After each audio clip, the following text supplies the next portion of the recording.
Kyle Fleischmann was born September 24, 1983, to Dick and Barbara Fleischmann. He and his family moved to Charlotte, North Carolina when Kyle was just a teenager.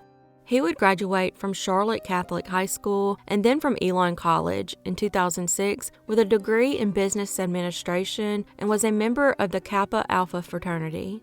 He was described as very friendly, athletic, and accommodating and was close to his family and friends. At the age of 24, he was a healthcare recruiter for Maxim and lived in a condo with his roommates. On November 9, 2007, he went with his friends and family to dinner and then attended a stand-up performance by comedian Dane Cook at the Bobcats Arena, now known as Spectrum Center in Uptown Charlotte. After the show, they walked over to the Buckhead Saloon. At 1 a.m., his friend was ready to leave, but Kyle was drinking and wanted to stay, so his friend left him behind and went home. The bar's grainy surveillance footage showed that he got into a short verbal altercation with two men because he had apparently danced with one of their girlfriends earlier in the night. After last call, he left the bar at 2:20 a.m. and walked outside into the 30-degree temperatures that night. He had apparently tried to call his sister minutes before, possibly for a ride home, but she never answered. He was then seen talking with the same girl that he was seen inside with. They were then both seen walking across College Street, which is now Fitzgerald Street. He had also apparently never paid his tab and left the bar without his wallet, jacket, and credit card. An employee of Fuel Pizza told detectives he remembered that he came in alone at 2:30 a.m. and ordered 2 slices of pizza. Later, when Kyle's dad heard the order, he knew it was Kyle because that's what he always ordered. However, the employee never witnessed Kyle leave the restaurant. Then sometime between 2:42 a.m. and 3:38 a.m., he made 3 phone calls to his father's office, which was closed, but he may have been meaning to call his father's cell instead. After receiving no answer from his father, he then tried calling his roommate Bruce, but also got no answer. He also called his close friend that left him at the bar, but once again, no one answered. Kyle didn't leave a message and only let the phone ring about 10 seconds for each call he made. It is believed that he returned to the bar to attempt to retrieve his belongings, but it's unclear if any employees remained at the building and was unsuccessful in retrieving his stuff. A local cab driver described a man fitting Kyle's description walking on North Davidson Street at 3:25 a.m., appearing disoriented, but he couldn't say for sure whether the man he saw was Kyle.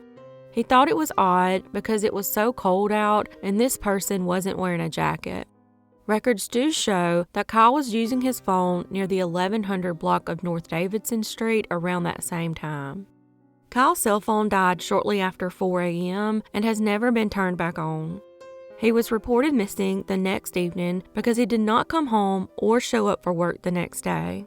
Later that morning, his friend Daniel created a Facebook page about Kyle's disappearance.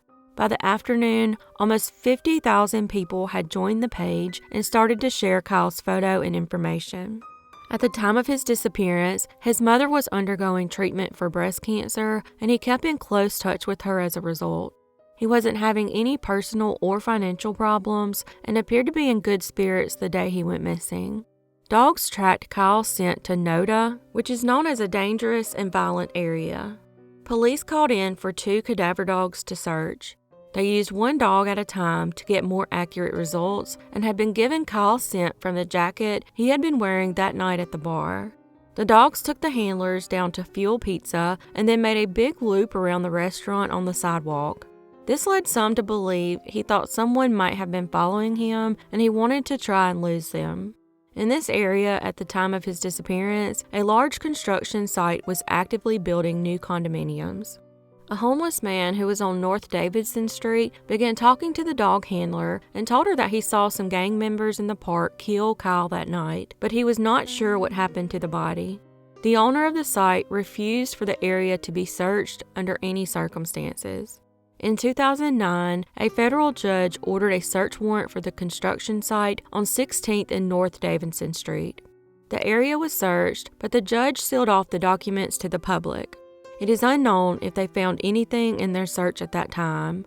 It was noted that the ATF was also involved in this case, and they usually are only involved in cases with drug, gang, or gun violence. The FBI is also involved in this case and has since sealed off the case records. This may be due to them finding new evidence or a key witness. Over time, at least 17 highly trained dogs have come to Charlotte to try and sniff out Kyle's trail. All 17 dogs dropped Kyle's scent in Cordelia Park, a small park at the end of 16th Street off Davidson Street, which is located over a mile from Buckhead Saloon and is known for drug and gang activity. Investigators also interviewed the guys that he got into an argument with and the girl that the argument was over as well. They were all ruled out as suspects. His parents later received an anonymous letter that stated Kyle was killed and placed in the construction site. It also said that the next morning, the workers found his body, but instead of notifying police, they covered it because they didn't want any trouble. A nearby resident of the construction site told investigators that they remembered smelling a bad stench around the time that Kyle went missing. One of the employees at the pizza shop that Kyle reportedly stopped in lived on Davidson Street near where Kyle's scent was discovered and has a violent criminal history. Kyle's phone pinged in this area when he was making those phone calls to his family and friends. His loved one still seeks answers, and as of today, this case remains unsolved.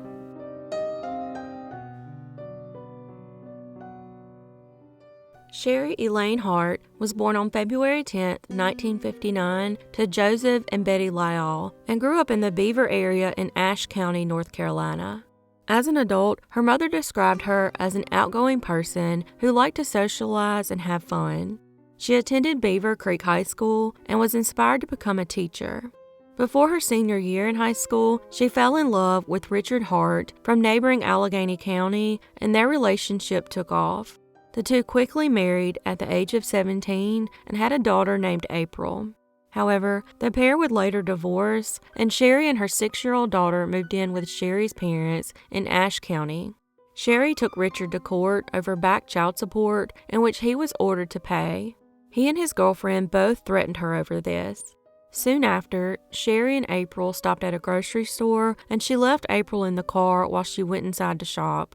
While she was inside, two men in a 1977 white and brown Toyota Celica GT pulled up next to her car and began talking to April, prompting April to lock the doors.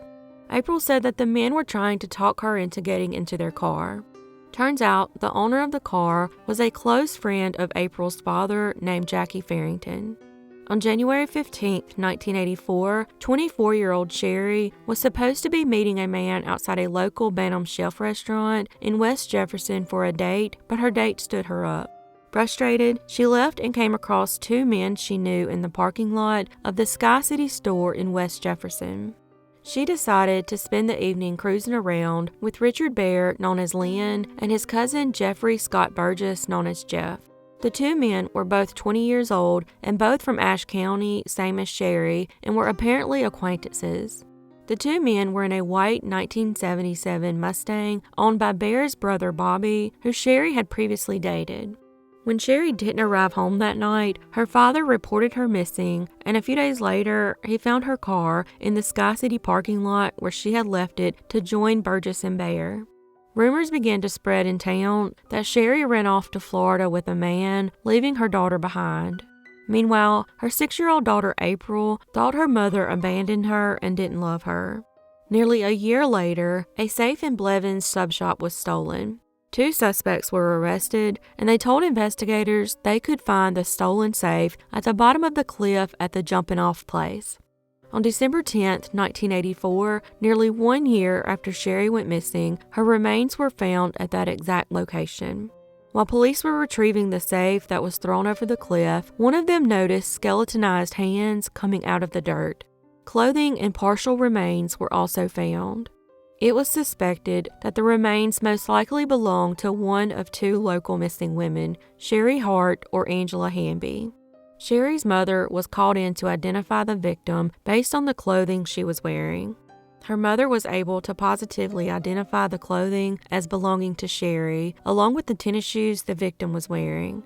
Her mother said that Sherry had purchased these shoes with the money she received for Christmas. Sherry was later officially identified via dental records. Sadly, April found out about her mother's death by watching the news right before her grandparents pulled her away from the TV. It was suspected, especially by Shelley's mother Betty, that due to the horrible threats against Sherry over the child support, that Richard had most likely killed Sherry. Police interviewed him extensively, but could not tie him to the murder. Authorities then started conducting road checks, looking for leads in the case, and would show Sherry's picture and question the occupants about the murder. It turned out to be successful when a car full of teens stated they had seen Sherry on the night she went missing with two men, Bear and Burgess. 3 months after her remains were found, Burgess and Bear were finally arrested. When questioned by police, Burgess said that Sherry had drank a significant amount of Jack Daniels on the evening they were together. He said they ended up in an area known as the jumping off place. The trio was drinking, and at some point during the evening, Sherry asked to make a stop so she could go to the woods to go to the bathroom. He said Bear followed her and made several sexual advances towards Sherry, but she wasn't having it and took off running back to the car to get help from him. He said Bear then became violent and assaulted her. He said he was ordered by Bear to drive to an area on Highway 16 a quarter mile from the Blue Ridge Parkway in Wilkes County near a bar called the Moonshine Inn. He then dragged her up to the cliff of the jumping off place. He said Bear ordered him to drive away and return in a few minutes. He said Sherry tried to escape, but Bear pushed her over the cliff. When he returned, Bear got into the car alone. He later told police that Bear threatened to kill him and his family if he ever told police what happened that night. Using information from Burgess, police found her purse, checkbook, and other personal items along the Blue Ridge Parkway, which had also been thrown over a cliff about a mile from where her body was found. When Bear was questioned by police, he denied knowing Sherry at all.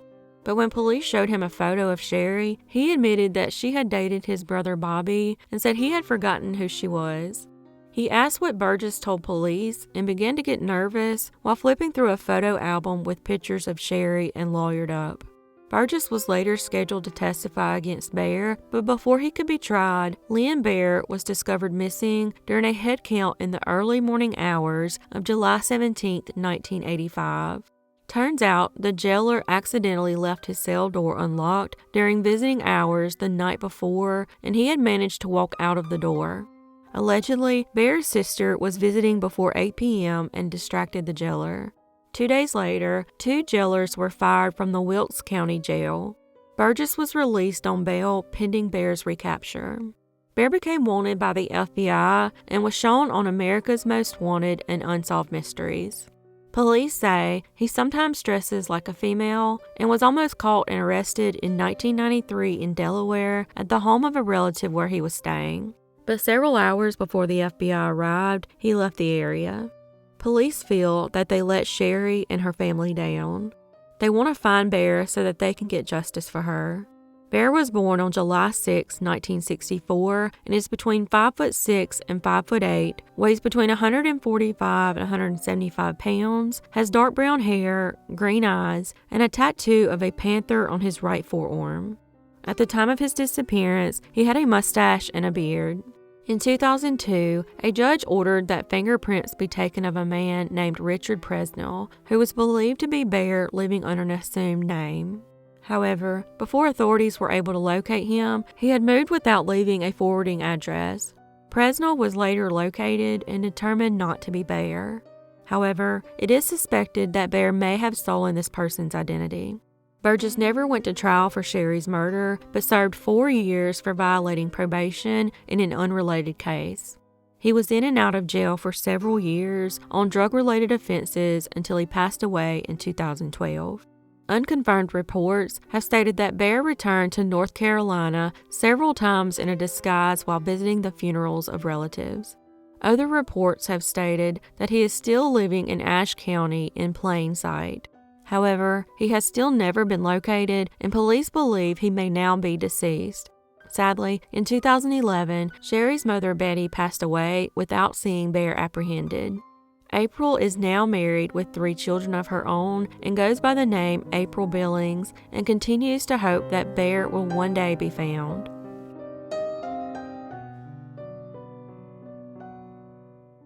Timeka Donyale Pridgen was born September 8, 1984. At the age of 16, she lived with her mother Cassandra in an apartment on South Street in LaGrange, North Carolina. Her mother described her as a normal teen who enjoyed drawing and had a beautiful smile. Her mother was dating a man named Eric Earl Mercer Moore Sr. Cassandra had plans to break it off with Eric, and on May 12, 2001, she spoke to him on the phone after 10 p.m., and he said he would be there in 5 minutes. As she waited for him to arrive to break things off with him, she fell asleep while 16-year-old Timeka was in the living room. Cassandra woke a couple hours later around midnight and realized she was alone in the apartment, and her daughter and boyfriend were both gone. Her mother became even more concerned when she saw that Timeka's shoes remained in the apartment along with all of her other belongings, meaning wherever she was barefoot. She quickly called police to report Timeka missing. Authorities initially classified Timeka as a runaway and believed she may have traveled to Goldsboro, North Carolina, but the reason is unclear. However, they now think she may have been forced out of her home by someone after she let the person inside. There were no signs of a struggle or forced entry, and one of Timeka's friends told police that she was on the phone with her, but she ended the call because someone was knocking on the door. There have been a number of searches around LaGrange, as well as the Goldsboro area. Cassandra stated that her gut feeling is that Moore is involved in her daughter's disappearance. The investigators turned their attention to Eric Moore, and he remains a person of interest in Timeka's disappearance. He has prior convictions for kidnapping, assault, theft, and a sex crime in Pitt County in 1988. Sadly, Cassandra did not find out this information until after Timeka had vanished, and she was shocked when she found out. 2 years after Timeka went missing, Moore sexually assaulted a minor in Lenoir County, the same county Timeka went missing from. In 2006, he was convicted for that assault and sent to prison for a 12-year sentence and was released around 2015. He apparently then moved to Greenville, North Carolina. He hasn't been charged in connection with Timeka's case and stated he was never even at the apartment the night she disappeared. Randy Carter, Timeka's brother and a local hip-hop artist, has been attempting to get attention for the case in the hopes that she will be found, but as of today, this case remains unsolved.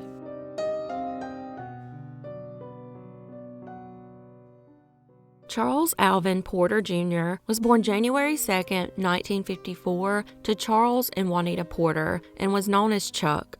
He was described as an outdoorsy Eagle Scout with a good sense of humor and a heart of gold. In 1993, at the age of 39, he just finished building a new home near Waco, North Carolina, for he and his wife, Kathy. He worked for the Department of Transportation as a custodian at an I-85 rest stop near Kings Mountain in Cleveland County, North Carolina. On the morning of September 26, 1993, 2 men entered the rest stop, and another custodian said she heard several popping sounds while she was cleaning the women's restroom at 8:30 a.m.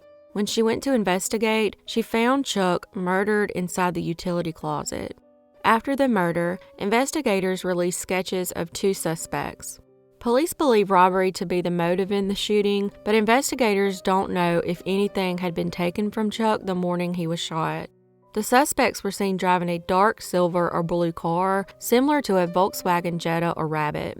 Law enforcement officers from several agencies worked the case, but no arrests were ever made. Chuck spent 3 years building his new home and was killed the day before he was supposed to move in. He was not even scheduled to work that day and was called in on his day off. His younger sister, Crystal, stated that her brother was the best brother anyone could ask for and was funny as could be. She was sitting in church when the pastor got word that the congregation should pray for one of its families who had just lost someone. She quickly learned that she was praying for her own family. The rest stop where Chuck Porter died has since been torn down, and as of today, this case remains unsolved.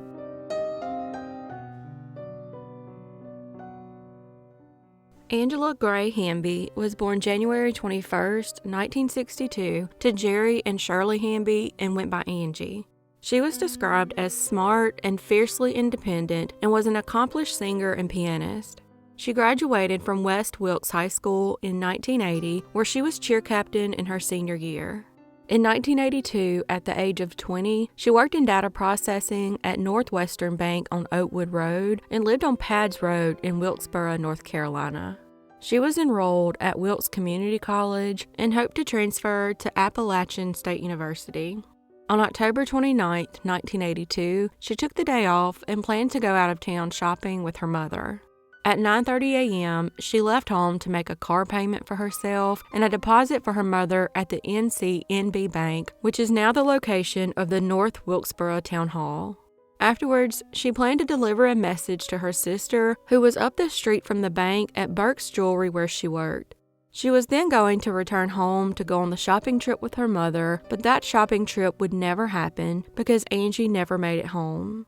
When she didn't arrive home by noon, her mother called the bank and discovered she'd never made it there and also hadn't been to see her sister.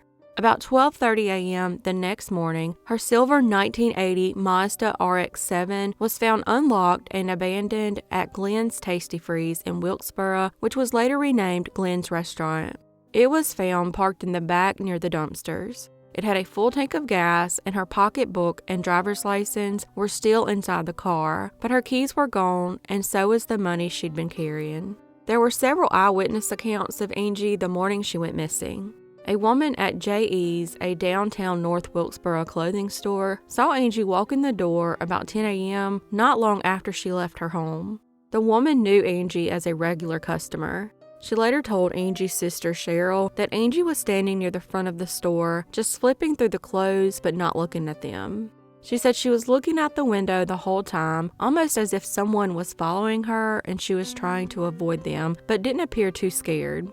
The woman working at the store was busy and didn't see Angie leave. Other witnesses reported they saw her at 11:30 a.m. driving her car to the location where it was found. She was accompanied by a rough-looking blonde man at the time and was talking to him. After leaving home, her family believed she must have stopped for gas because when her car was found, the tank was full and she left home with an almost empty tank. It's only about a 10-minute drive from her home to the bank, and since she never made it to the bank, it's speculated that she encountered the man at the gas station, most likely the Wilco station on US 421, about halfway between her home and the area where the bank was. One employee at the Tasty Freeze claimed that she went out the back door to empty trash into the dumpsters and saw the silver Mazda. She said there was a female, possibly Angie, in the passenger seat of the car and a male sitting in the driver's seat, and it looked like they were having a conversation. But the worker said she didn't get a good look at the woman in the car because the noon sun reflected off the windshield.